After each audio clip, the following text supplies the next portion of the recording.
مطاعم قصر الكبابجي بترحب بأول بطل مصري في اليو اف سي، حقق العديد من الانجازات في مجال المصارعه. منورنا ومشرفنا كابتن حمدي عبد الوهاب.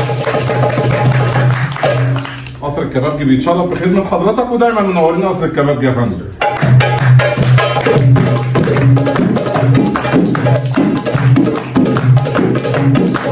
هنا قلبي من جوه ده اللي بيديني القوة، في طريقي مشيت واديني ثبت. من هنا قررت بعد ما فكرت امشي عالصعب، وعرفت انا لما كبرت ان اللي تفكر في ازمة كان خوفك منه ملوش لازمة.